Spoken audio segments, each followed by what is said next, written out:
Bonjour à tous et bienvenue dans Journal de cinéma numéro 34, aujourd'hui Guerre et paix de Sergueï Bondarchuk.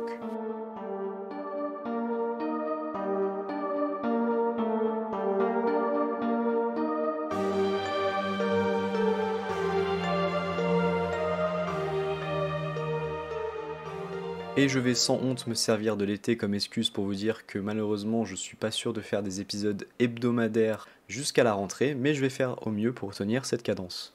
Épisode un peu spécial aujourd'hui avec Guerre et paix ou Voïna et Mir en russe, qui est un film russe sorti en 1966 et réalisé par Sergueï Bondarchuk, et c'est une adaptation du très célèbre roman Fleuve du même nom, écrit par le géant de la littérature russe Léon Tolstoï, un livre que je n'ai pas lu, mais dont je sais qu'il est quasiment impossible à résumer, tout simplement parce qu'il grouille de personnages, de familles différentes, des personnages qui ont plusieurs noms, plusieurs prénoms. C'est un livre qui parle d'histoire, de philosophie, de politique, et qui est célèbre notamment pour sa durée assez colossale. Pour adapter en film une telle œuvre à l'écran, il faut évidemment faire des choix d'adaptation que je connais assez mal, donc je ne vais pas faire la comparaison entre le texte et le film, mais il y a évidemment beaucoup de coupes dans l'histoire. Mais malgré toutes ces coupes, eh bien le film dure près de 7 heures dans sa version cinéma et 8 heures dans sa version longue, divisé en 4 films, qui en fait n'en constituent qu'un seul. Un film qui a réussi à se forger la fausse, malheureusement, réputation de film le plus cher de l'histoire du cinéma,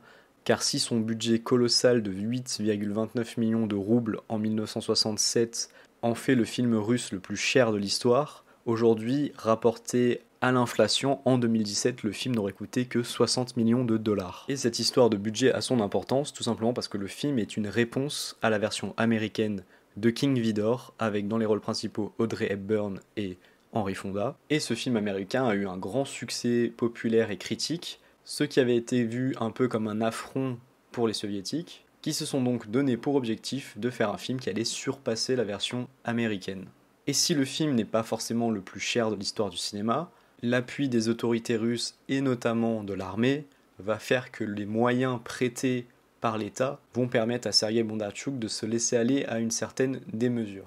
Démesure sur laquelle je vais revenir un peu plus tard. Alors ne vous inquiétez pas de spoiler dans cet épisode, même si je pense que c'est un peu abusif de parler de spoiler tellement le film est long, tellement le film comporte de choses et tellement un élément ou un autre ne gâchera aucunement la surprise. Et je vais essayer de revenir un petit peu sur de quoi parle Guerre et paix, le livre et le film. Si on voulait très succinctement résumer le film, je dirais que ça parle de l'aristocratie russe qui va être dépeinte au travers de nombreuses familles telles que les Bezoukov, les Rostov, les Bolkonski. Et donc cette aristocratie russe va se retrouver face à un ennemi qui n'est autre que Napoléon, qui se dirige vers la Russie avec ses armées et qui va bouleverser la vie de tous ces gens. Et en fait, les 4 parties du film vont chacune s'attarder sur soit un personnage, soit un événement. La partie 1 s'attardera sur Andrei Bolkonski, qui est un prince qui va rejoindre l'armée russe pour apporter son aide contre les forces de Napoléon. Le deuxième film va plutôt se porter sur Natasha Rostov, qui est la future fiancée d'Andrei Bolkonski. Le troisième film, lui, va plutôt donner de l'importance à la bataille de Borodino, qui va prendre quasiment l'intégralité de cette troisième partie. Et enfin, la dernière et quatrième partie va, elle, plutôt se pencher sur Pierre Bezoukov, officieusement le personnage principal du film, qui va se retrouver au cœur de Moscou en feu, un événement historique bien connu.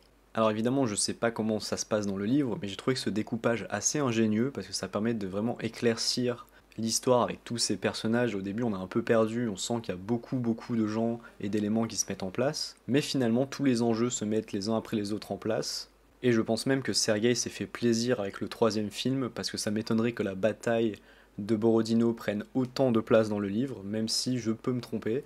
Mais en tout cas, ça constitue un climax assez hallucinant à cette fresque de 7 heures. Et si cette durée peut en effrayer plus d'un, moi je trouve qu'au contraire, le film est plutôt rythmé, et que le découpage en 4 parties est assez ingénieux, la première durant à peu près 2h30, et les autres environ 1h40, ce qui permet d'espacer sans encombre son visionnage du film, et d'en profiter sans avoir regardé les 7 heures d'affilée qui, honnêtement, risque d'être une épreuve pour beaucoup, dont moi. Je pense que les 7 heures d'affilée, ça m'aurait un peu assommé, alors que là, les 4 parties, ça m'a permis de profiter du film, de réfléchir entre les séquences et de l'apprécier vraiment au maximum.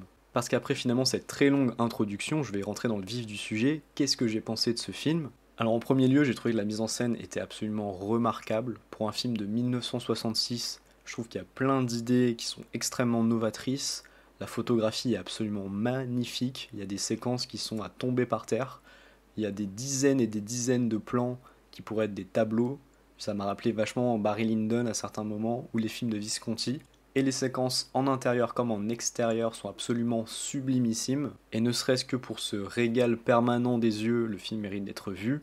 Que ce soit les séquences de balles qui sont absolument sublimes, les plans magnifiques de Moscou et Saint-Pétersbourg, et évidemment les batailles qui sont à tomber par terre. C'est un film qui est presque déprimant de se dire à quel point les divertissements et les films à gros budget, notamment du côté de nos amis américains, eh bien ces blockbusters qui utilisent des fonds verts, des multiplications numériques de figurants, eh bien ils n'arrivent pas à la cheville d'un film pareil, où avec les centaines et des milliers de figurants, les scènes de bataille sont absolument incroyables. Il y a vraiment un souffle épique qui se dégage, on voit que rien n'a été fait, trafiqué numériquement. Et pendant la séquence de Borodino, on va avoir par exemple des gens qui se battent au premier plan avec des centaines et des centaines d'unités qui se déplacent en arrière-plan. Et je pense avoir rarement vu une séquence de guerre aussi crédible de ma vie. Et l'apport logistique, matériel et humain de l'armée russe permet justement cette démesure et cette folie et me fait dire qu'avec les moyens actuels, on passe vraiment à côté de quelque chose qui pourrait être encore plus impressionnant. En plus, on a un film qui est tourné en 70 mm, ce qui apporte encore un cachet supplémentaire, et c'est un ravissement total pour la rétine.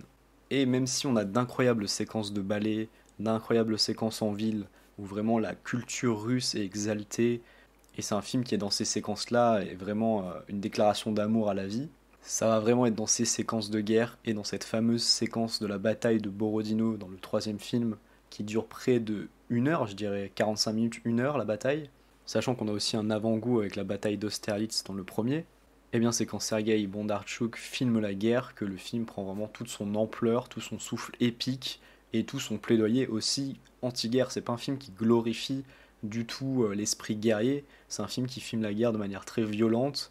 Pour un film de 1966 d'ailleurs, je trouvais qu'il y avait quelques plans assez violents pour un film grand public, entre guillemets, un film à gros budget. Et bien cette mise en scène, en fait, elle va réussir à rendre spectaculaire la guerre sans l'esthétiser, sans la rendre belle, on va dire, sans la rendre esthétique. Je pense que l'objectif de Sergueï Bondarchuk, c'était plutôt de faire quelque chose de plus documentaire, de plus naturaliste, en mêlant à la fois le gigantisme des batailles avec l'aspect plus humain, notamment dans la bataille justement de Borodino, où on a Pierre Bezoukov qui va se retrouver un peu perdu dans cette bataille, qui va se demander comment on a pu en arriver là, pourquoi les hommes doivent mourir sur des champs de bataille pour des causes qui les dépassent.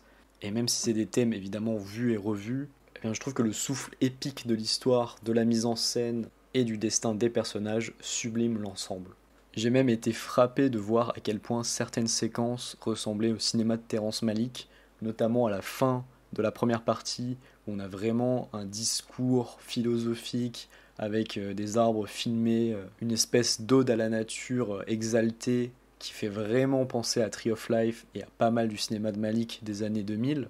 Et évidemment, lors des séquences de guerre, il y a quelques passages qui m'ont aussi fait penser à La Ligne Rouge. Alors je sais pas si Terrence a vu le film, mais clairement on peut y sentir et on peut y voir une inspiration. Et c'est ce qui fait de ce film un grand film d'ailleurs, c'est qu'il y a beaucoup de choses, d'idées dans la manière de raconter les séquences, dans la manière de mettre en scène, et bien qu'on a l'impression d'avoir vu après. Et ce serait idiot en fait de vous raconter toutes les séquences du film, tellement il faut en fait le découvrir, et même les descriptions que je peux en faire n'arriveront jamais à vous donner ne serait-ce que la moindre idée de ce que vous avez à l'écran.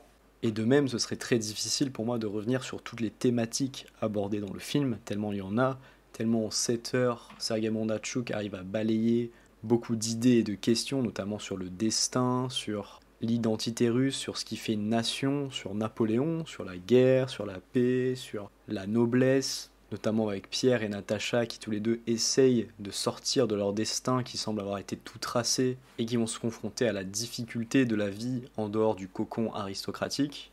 Bref, il serait à peu près impossible pour moi de parler de tout ça. Par contre, concernant l'aspect technique et formel du film, il faut aussi que je revienne sur la musique qui est absolument magnifique, à tomber par terre. Et puis également les acteurs qui sont très bons, notamment Lyudmila Savelieva qui joue Natacha Rostov, et qui livre une performance, je trouve, magnétique avec ses grands yeux et son cou interminable. Et j'ai lu d'ailleurs que c'était une ancienne danseuse, et ça se voit pendant le film. Et j'ai parlé pendant presque 10 minutes, et j'ai l'impression de ne pas avoir dit grand chose sur le film. parce qu'il a évidemment infiniment plus de choses que tout ce que j'ai pu vous dire pendant ces 10 minutes, d'autant que je n'ai vu finalement que la version courte du film, la version longue rajoutant 1 heure et notamment une demi-heure à la 3e et 4e partie. La 3e partie, je le rappelle, étant la bataille de Borodine, donc je pense qu'elle est encore plus longue dans cette version-là, mais il est malheureusement temps pour moi de passer à la conclusion.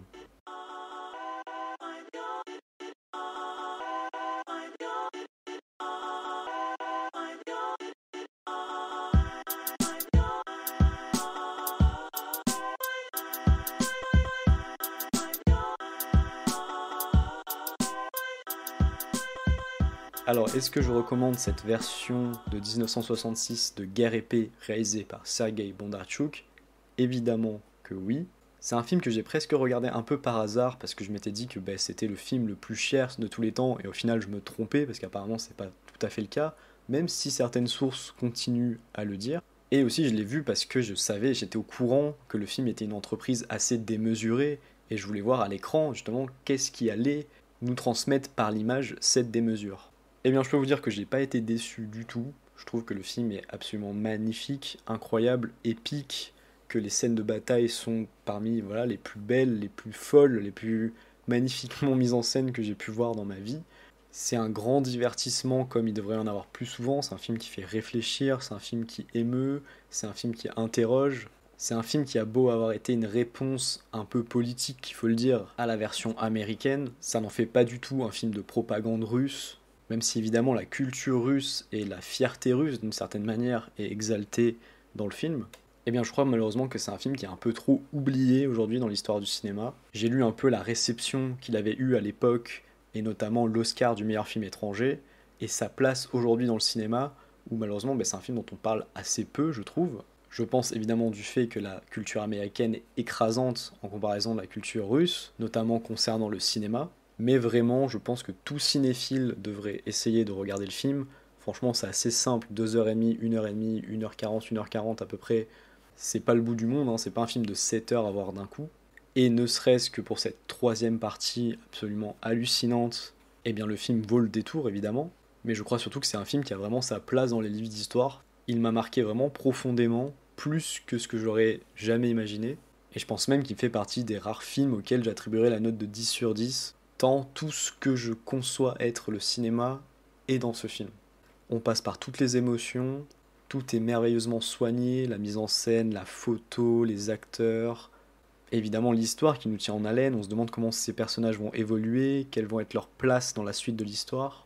Et comme souvent dans des œuvres monumentales comme ça, on a envie de se replonger dedans immédiatement après pour voir ce qu'on a loupé, essayer de regarder tous les petits détails, et encore une fois je reviens sur la bataille de Borodino, mais le nombre de détails dans cette scène, c'est absolument hallucinant. Je pense que les passionnés d'histoire, quand ils voient cette séquence, qu'ils voient comment les troupes se déplacent, etc., ils ont, je pense, l'impression d'avoir en face d'eux une vraie captation d'une bataille napoléonienne. Et vraiment, je crois que ceux qui aiment le cinéma, qui s'intéressent au cinéma, devraient essayer, s'ils le trouvent, s'ils ont l'occasion de le voir, de voir ce grand chef-d'œuvre qui malheureusement n'est pas si connu que ça, n'est pas si réputé que ça en France en tout cas, et ça m'attriste finalement pas mal. Mais le principal c'est que j'ai pu la découvrir et que j'ai pu vous en parler, et j'espère que d'autres personnes s'intéresseront à ce film après cette chronique. En tout cas moi ça m'a énormément donné envie de voir le film Waterloo de Sergei Bondarchuk, qui parle donc de la bataille de Waterloo, et qui apparemment est à peu près aussi monumentale que la bataille de Borodino dans le film. Donc j'espère évidemment voir ça au plus vite. Pour conclure, jetez-vous sur ce film si vous en avez l'occasion, vraiment vous le regretterez pas je pense. En plus on vit à une époque où Criterion a sorti une version restaurée du film que j'ai pu voir du coup, et qui permet au mieux de profiter de cette œuvre magnifique.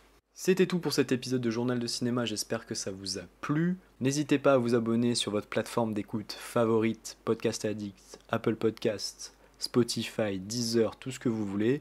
Et évidemment, vous pouvez suivre le podcast sur Twitter pour avoir toutes les dernières informations. Je vous remercie, à la prochaine. Bye bye.